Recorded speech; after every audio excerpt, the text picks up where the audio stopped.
Eu quero falar com vocês sobre os excessos, os problemas dos excessos. Você sabe que uma vida saudável, a gente tem que discernir o que a gente tem que deixar para trás mesmo, em tudo. Tem coisas que são muito boas, mas coisas boas em excesso também não são muito legais. Eu vou dizer para você, amizade demais estraga. Amar demais, tirando Deus, também estraga. O excesso é um problema. O excesso adoece, o excesso nos faz nos tornar pessoas, algumas vezes, fora da realidade. Tudo em excesso estraga. Tudo. Fazer favor para os outros em excesso estraga. Até ser bom em excesso. Porque o bom em excesso vira bobo. Você sabe que quando você é bom demais para uma pessoa o tempo todo, aquela pessoa ela começa a ter uma expectativa que ela merece receber a bondade que você vai dar para ela. O dia que você não pode atender a expectativa dela, ela se frustra com você e ela vai falar que você é ruim. Então, eu quero lidar com você hoje sobre algumas mentiras, alguns mitos que a gente tem que lamentavelmente podem distorcer a nossa vida e o nosso coração, tá? Primeira coisa que eu quero tratar com você aqui é que não adianta a gente limpar o ambiente e não limpar o coração. Então você, pastor, joguei fora o que me lembra de uma pessoa, eu joguei fora, eu era de uma outra religião, joguei fora os colares, as imagens. Não adianta a gente querer limpar o ambiente para mostrar para as pessoas que a gente realmente superou, que nós vencemos, se o coração não está limpo. O que importa é o coração, não é o ambiente. O ambiente é para a gente mostrar para os outros. Então a gente vai fazer salão, vai pintar unha, né, vai virar um rato de academia. Não estamos indo para a academia porque quero saúde. Estou na academia porque eu quero um shape, porque eu quero mostrar para o outro o que ele perdeu, o que ela perdeu. Não, eu não estou perdendo peso porque eu estou querendo tirar a gordura do fígado, limpar meu colesterol. Estou perdendo peso, estou tomando remédio, um monte de coisa que eu quero mostrar. Não, eu não estou fazendo a tatuagem porque eu gosto, porque eu acho legal, porque eu admiro. Eu estou fazendo a tatuagem porque eu quero ficar mais novo, eu quero ficar mais moderno. Sempre tem um sentimento que quer mexer no ambiente e não trata o coração. Toda mudança que começa por ambiente, sem se preocupar com o coração, é uma mudança que não vai valer a pena. É uma mudança para mostrar para quem menos importa. Você tem que mostrar para você que você quer mudar. Você tem que ter um encontro com você. Seu maior inimigo é você, seu maior problema é você, sua cabeça. Então o que nós mais temos que entender é que o coração é importante. E o seu Deus deve ser a grande razão das mudanças que você vai aplicar na sua vida. Por que eu estou mudando o meu corpo? Porque eu quero honrar a Deus. Por que eu estou voltando a estudar? Porque eu quero honrar a Deus. Por que eu estou me preocupando mais com coisas que eu não me preocupava? Porque eu quero honrar a Deus. Se Deus for o motivo das mudanças que você quer aplicar à sua vida, todas as mudanças vão valer a pena. Agora, se é fruto de uma vingança, fruto de provar alguma coisa para alguém, você está no pó do quisuco, na água da salsicha, porque sempre vai ter um vazio, tá? Eu vejo, por exemplo, pessoas que mudam de igreja e elas mudaram de ambiente, mas o coração está cheio de ódio, raiva, mágoa. Aí ela entra numa igreja nova, descendo a lenha na igreja velha, e fala, e stalkeia, e vê. Para com isso. Não adianta você querer mudar sua geografia sem mudar teu coração. Você vai arrastar esse defunto para onde você estiver. Você vai estar no melhor resort do mundo e vai estar vivendo uma vida miserável. Sem paz você não é ninguém, e a paz só vem se você muda o teu coração. Então para de querer provar para os outros, faça para você, tá? Segunda coisa que eu vejo em excesso, além dessa questão de querer jogar tudo fora, né? Não adianta. É o acúmulo de conhecimento sem transformação. O excesso de conhecimento vai tornar a gente teórico, chato, um coração endurecido. Então eu vou ler, eu vou me atualizar, mas eu preciso ter relacionamento com Deus e dizer: Deus, me transforma. Eu tenho que usar o que eu sei em atitude. Então eu preciso ser uma pessoa tão inteligente ao ponto de que aquilo que eu estou aprendendo, eu aplique. Então, ame a Deus. Perceba se você não está no alto da sua... Você não está com excesso de conhecimento demais, pisando nas pessoas, incapaz de aprender, de ouvir, de ver uma nova perspectiva. Será que não está precisando amar um pouco mais?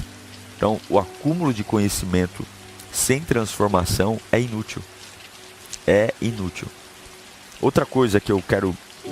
Outro comportamento, né, que eu vejo como um excesso. Primeiro, limpar o ambiente sem limpar o coração. Segundo, é a gente acumular conhecimento e não se transformar. Terceira coisa que eu quero te ensinar sobre excessos que a gente tem que começar a tratar é que excesso de liturgias desnecessárias. O que é liturgia? Liturgia é um formato. Por exemplo, o culto tem uma liturgia. Como ele começa, como ele desenvolve, como ele termina. A liturgia é bacana porque é a rotina do culto. A liturgia, ela vai trazer para nós aquela sensação de que tudo que a gente tinha que fazer, a gente fez. Só que a liturgia não pode ser o fim. A liturgia é o meio que eu uso para alcançar o objetivo. Por exemplo, eu não posso, num culto, achar que o Espírito Santo está sujeito à liturgia. A liturgia é para eu fazer tudo que eu tenho que fazer, mas tem que ter liberdade. Quando eu falo de liturgias desnecessárias, são excessos de manias que a gente tem, excessos de comportamentos que a gente coloca como regra, que deveria ser suave, deveria ser bacana, deveria ser algo que eu coloquei na minha vida para eu não esquecer do que eu tenho que fazer, mas eu me tornei refém daquilo, dependente daquilo. Então eu preciso respeitar a Deus, eu preciso respeitar o ser humano, eu preciso entender que nem todos os dias vão ser iguais, eu tenho que entender que algumas vezes, por conta de alguns desafios que eu vou passar, eu vou ter que readequar a minha liturgia, a minha rotina. Eu não posso achar que o excesso de rotina, quando ela é o fim e não o meio, se ela é o meio que eu uso para alcançar o meu objetivo, parabéns. Agora, quando a liturgia ela é o fim, a finalidade daquilo, quando algo não acontece do jeito que eu programei, eu não tenho maturidade para encontrar beleza em outras coisas. Eu não tenho maturidade para encontrar alegria em outras coisas. Então eu pauso minha vida, eu pauso a contemplação, porque Deus não cabe só na minha ótica. Deus não vai fazer só aquilo que você acha que Ele vai fazer. Então o excesso de liturgias pode trazer para nós um grande problema com relação a contemplar o que Deus está fazendo, a troca de relacionamento com outras pessoas. Então cuidado com esses excessos. Então esses são os 3 vilões. Antes de limpar o ambiente, limpa o coração. Antes de ficar devorando livro, fazendo curso, vê se você está aceitando transformação. E cuidado com o excesso de liturgias desnecessárias. Coisas, métodos, ideias, manias, que você até se satisfaz com elas, mas te leva do lugar zero para o lugar nenhum. E aí tua vida está completamente pesada, complexa, quando na verdade você deveria estar muito, muito, muito dependente de Deus. A perspectiva é um negócio muito pessoal, sabe?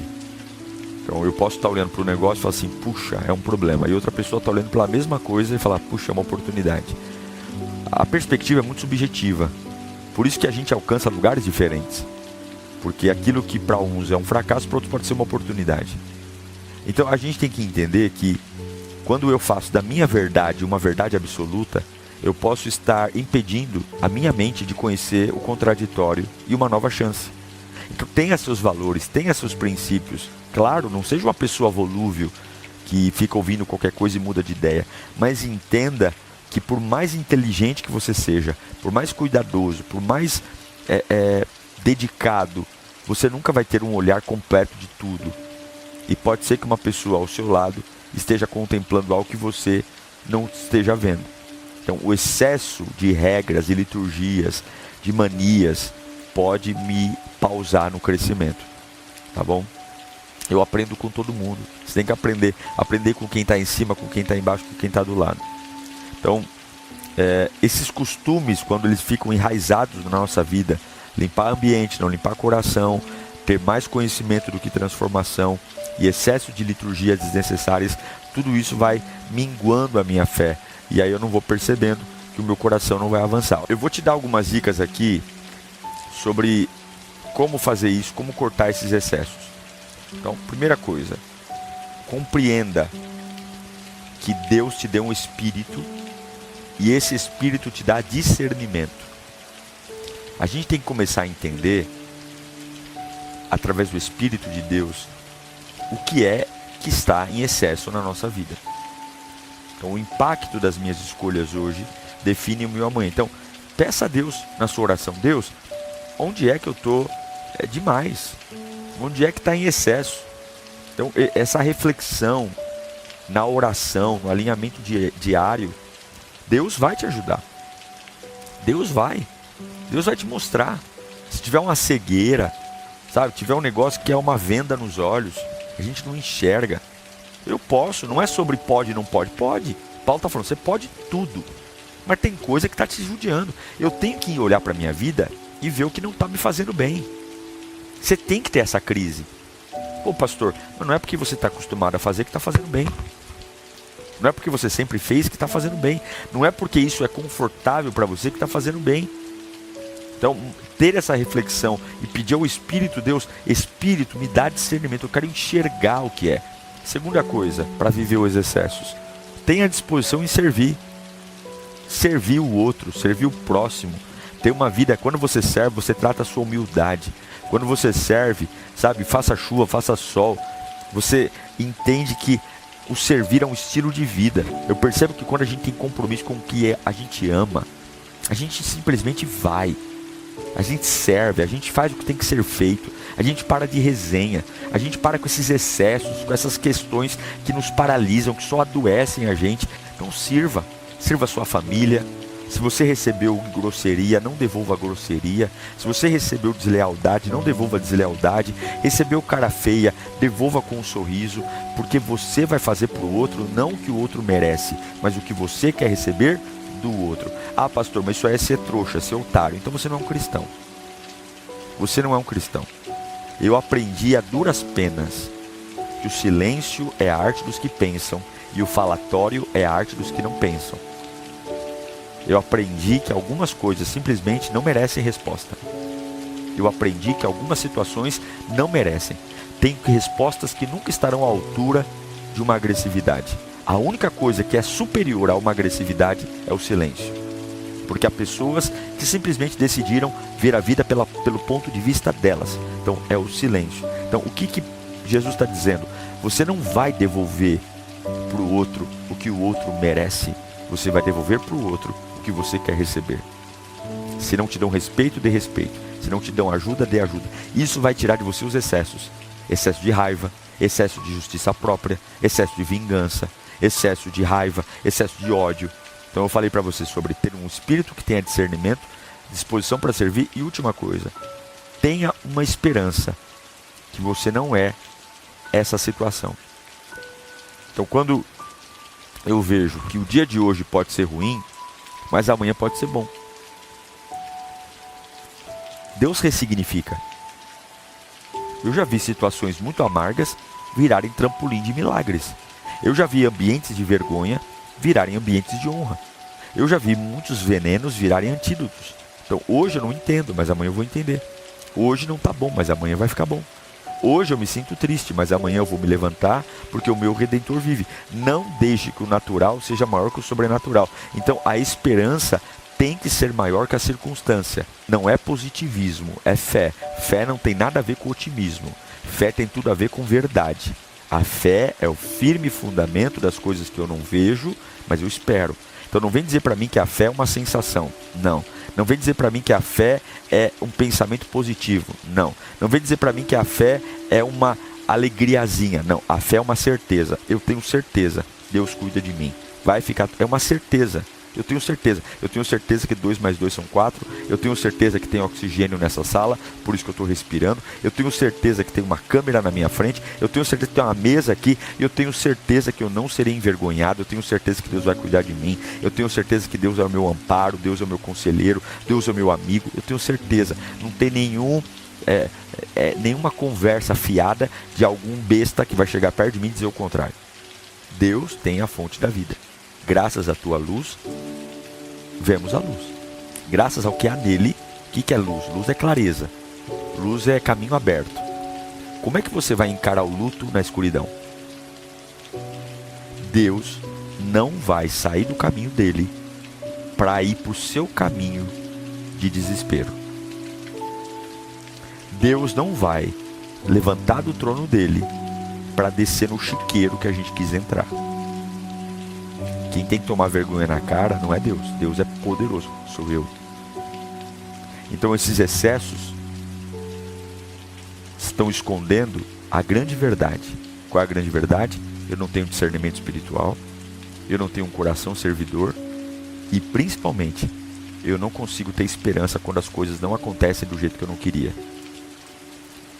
O que eu mais escuto quando as pessoas são contrariadas pela vida: Deus não me ama, Deus não gosta de mim, pra que eu estou na casa de Deus? É como se a gente tivesse um amor cafajeste. É como se Deus fosse alguém que é o meu secretário, o meu serviçal, e que eu só o amo se ele faz o que eu quero. Se ele não faz o que eu quero, se ele não faz o que eu entendo, ele não serve para nada. Eu dou um pontapé no traseiro e ele vai embora. Deus não é essa gentinha que você conhece aí não, viu? Deus não é esses amigos puxa-saco que você tem. Essas pessoas que não têm coragem de te falar a verdade e ficam te bajulando pela frente e descendo a lenha pelas costas. Deus é Deus. Então nós precisamos entender que se eu quero a luz, eu tenho que ir para a luz. Se eu quero conhecer a justiça, eu tenho que ter um coração reto. Agora, se você quer ir para a várzea, vá para a várzea. Mas lá você vai encontrar demônio, capeta, confusão, e não vai encontrar Deus, porque Deus não vai se sujar só porque você está se sujando. E nem eu, tá bom?